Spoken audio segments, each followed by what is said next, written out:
Hello everyone, welcome to my channel.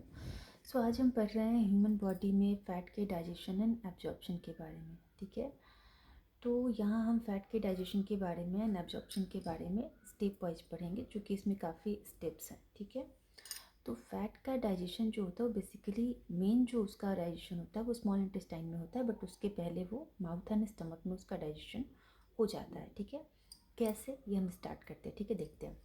तो सबसे पहले हम माउथ से शुरू करते हैं। ठीक है, फैट हमारे भोजन के थ्रू जब हमारी माउथ में आता है ना, तो ये ट्राइग्लिसराइड के फॉर्म में होता है। ठीक है, तो ये ट्राइग्लिसराइड के फॉर्म में आता है, जिसको सबसे पहले तो माउथ क्या करता है कि वो उसको भोजन को चबाता है, फिर उसको तोड़ता है। तो यहाँ पे एक तो हेल्प इसकी मैकेनिकल हेल्प कर दी इसने। दूसरी चीज़ क्या होती है ना कि हमारे मुंह में जब भोजन आता है ना, तो फैट उसमें आता है, तो उसके बाद क्या होता है कि जो हमारे टंग का सरफेस होता है उसमें टेस्ट बड्स जो होते हैं उसके पास एक सीरस ग्लैंड्स होते हैं। ठीक है, तो सीरस ग्लैंड्स एक एंजाइम सेक्रेट करते हैं।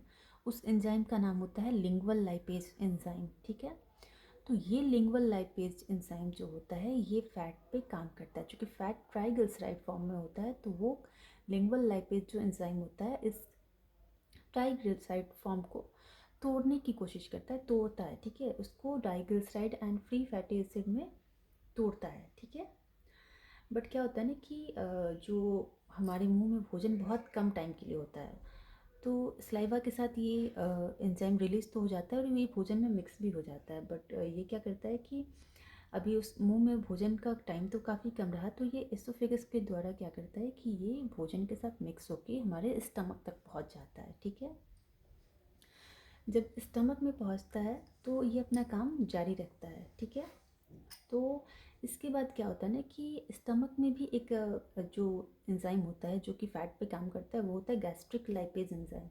तो गैस्ट्रिक लाइपेज एंजाइम जो होता है वो स्टमक के वाल से जो स्टमक का वाल होता है उसके सेल्स के द्वारा सेक्रेट होता है, और ये बेसिकली ये दोनों लाइपेज, ये गैस्ट्रिक लाइपेज एंजाइम होता है। तो ये lingual lipase enzyme and gastric lipase enzyme, ये दोनों लाइपेज का काम बेसिकली ये होता है कि ये फैट को थोड़ा तोड़ते हैं और इसको स्मॉल इंटेस्टाइन के डाइजेशन के लिए इसको रेडी करते हैं। ठीक है, तो यहाँ से माउथ से स्टमक में आया, स्टमक से फिर ये स्मॉल इंटेस्टाइन में पहुँचा। ठीक है, तो अब इसका मेन डाइजेशन यहाँ पे शुरू होता है। तो स्मॉल इंटेस्टाइन में आप देख सकते हैं कि यहाँ पे प्रोसेस है इमल्सिफिकेशन एंड ब्रेकडाउन का।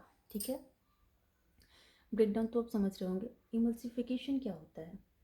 ठीक है, तो पहले तो हमें ये समझना पड़ेगा कि इमल्सिफिकेशन क्या होता है। उसके पहले हम एक चीज़ और समझ लेते हैं कि फ़ैट जो होता है ना, वो वाटर में इनसॉल्युबल होता है, वो वाटर में घुल नहीं सकता है। तो इसलिए इसके डाइजेशन में थोड़ी ज़्यादा स्टेप्स लगते हैं, थोड़े ज़्यादा प्रोसेस होते हैं। ठीक है, तो इसीलिए क्या होता है कि ये इमल्सिफिकेशन का पहले ये प्रोसेस होता है। ठीक है, अब ये हम पहले ये समझ लेते हैं। अगर आप पहले से जानते हैं कि इमल्सिफिकेशन क्या होता है तो अच्छी बात है, नहीं जानते तो मैं बता देती हूँ। ठीक है, तो इमल्सिफिकेशन जो होता है ना, इस प्रोसेस को आप ऐसे समझो। ठीक है,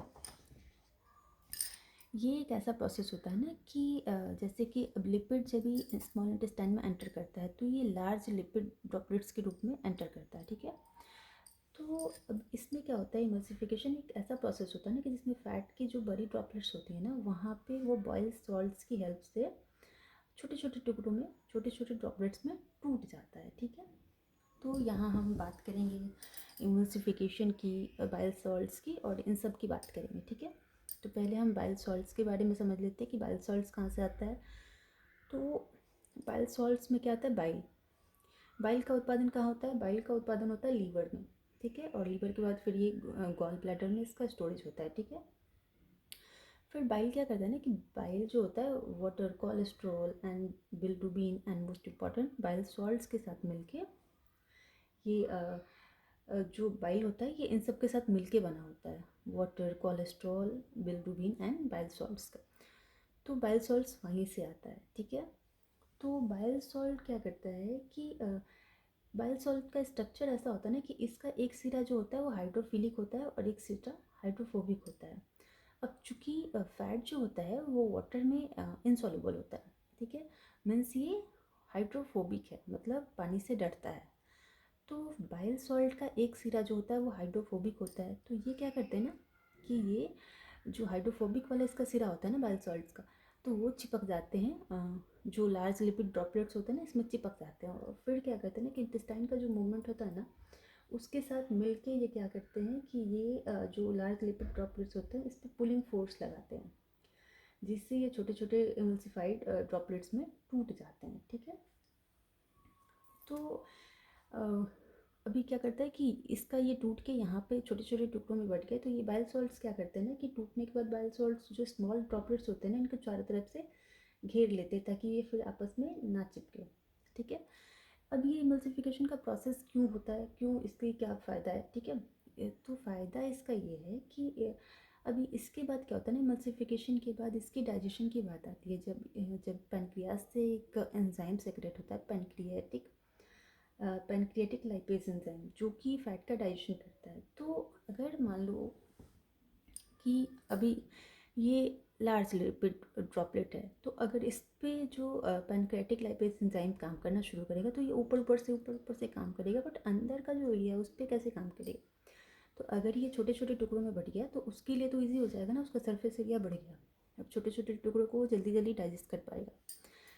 तो इसीलिए ये इमल्सिफिकेशन का प्रोसेस ज़रूरी होता है ताकि आगे जब ये डाइजेशन हो, इसका जो पैनक्रियाटिक लाइपेज एंजाइम हो वो फैट को जब डाइजेस्ट करे तो उसका सरफेस एरिया बढ़ जाए। ठीक है, तो यहाँ पे ये इमल्सिफाइड हो गई, ये छोटे छोटे टुकड़ों में टूट गया। इसके बाद जो होता है ना कि जो पैनक्रियाटिक डाइजेस्टिव एंजाइम सेक्रेट करता है, जिसको पैनक्रियाटिक लाइपेज कहते हैं, तो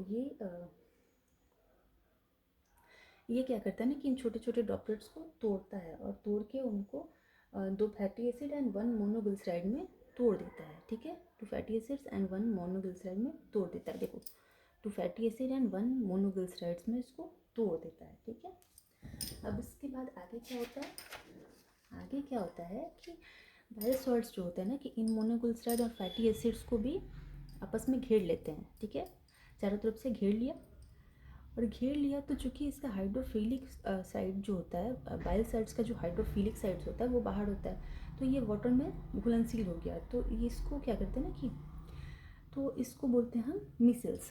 अभी इसको चारों तरफ से घेर लिया तो इसको हम बोलेंगे मिसल्स। ठीक है, यहाँ पे शायद आपको एक और डायग्राम है, उसकी ज़्यादा आपको समझ में आएगा कि मिसल्स यहाँ पे बन गया। ठीक है, अभी मिसल्स क्या करता है ना कि इन टूटे हुए उत्पादों को क्या करता है ना कि मतलब जो मोनोग्लिसराइड एंड फैटी एसिड्स होते हैं इनको क्या करता है कि इंटेस्टिनल एब्जॉर्प्टिव सेल्स होते हैं उनके सरफेस तक यहाँ पे ले जाता है। ठीक है, मिसल्स इनको यहाँ तक ले आया, जहाँ पे फिर क्या होता है ना कि ये फिर से ये क्या होता है ना फैटी एसिड एंड मोनोग्लिसराइड्स में ये डिफ्यूज हो जाते हैं। ठीक है, फ्री फैटी एसिड्स एंड जो ग्लिसराइड्स होते हैं उनमें ये टूट जाता है। ठीक है, अब क्या होता है आगे, आई होप आपको समझ में आ रहा होगा। ठीक है, फिर क्या होता है कि इसके अंदर फिर से क्या होगा कि ये मोनोग्लिसराइड्स एंड ये free fatty acid in intestinal cells के अंदर क्या होता है ना कि इन फिर से ये ट्राइग्लिसराइड में चेंज हो जाते हैं। अब देखो यहाँ पे एक और प्रोसेस होता है कि यहाँ पे देखो इनका रीस्टोफिकेशन होता है, और ये फिर से यहाँ पे जो ये इंटेस्टिनल एब्जॉर्प्टिव सेल्स होते हैं इनके अंदर फिर से ये ट्राइग्लिसराइड में चेंज हो जाते हैं। ठीक है, अब इसके अंदर ये ट्राइग्लिसराइड में बन गया, फिर ये क्या होता है ना कि ट्राइग्लिसराइड बनने के बाद ये क्या करते हैं कि यहाँ पे ये कोलेस्ट्रॉल एंड प्रोटीन के साथ मिलके एक नया लाइपोप्रोटीन बनाते हैं। ठीक है, जिसको हम बोलते हैं काइलोमाइक्रॉन्स, ये एक लाइपोप्रोटीन है। ठीक है, तो ट्राइग्लिसराइड अब कोलेस्ट्रॉल एंड प्रोटीन के साथ मिलके काइलोमाइक्रॉन बनाता है। यहाँ पे भी आपको इस फोटो में समझ में आ जाएगा कि फिर से ये काइलोमाइक्रॉन बन जाता है, और काइलोमाइक्रॉन बनने के बाद ये क्या कहता है ना लिम्फेटिक सेल्स में चला जाता है। यहाँ पे देखो आप लिम्फेटिक सेल्स में ये लिम्फेटिक सिस्टम में जारी होता है, जिससे कि ये बॉडी के टिश्यूज़ तक पहुँच पाता है, और टिश्यूज़ से फिर वो एनर्जी रिलीज करके एनर्जी यूज होती है, स्टोरेज होती है, ये आगे का प्रोसेस होता है। एब्जॉर्प्शन इसका यहाँ से लिम्फेटिक सिस्टम से होते हुए होता है। तो आपको फिर से एक बार एक बार रिवीजन कर लो आप कि देखो फैट का डाइजेशन कहाँ से शुरू होता है। फैट का डाइजेशन शुरू होता है, फैट का मेन डाइजेशन जो होता है वो स्मॉल इंटेस्टाइन में होता है। तो स्मॉल इंटेस्टाइन के पहले माउथ से शुरू हो जाता है, जहाँ लिंगुअल लाइपेज एंजाइम काम करता है। फिर इसके बाद एसोफेगस से होते हुए स्टमक में पहुंचता है, जहाँ गैस्ट्रिक लाइपेज थोड़ी सी हेल्प करता है।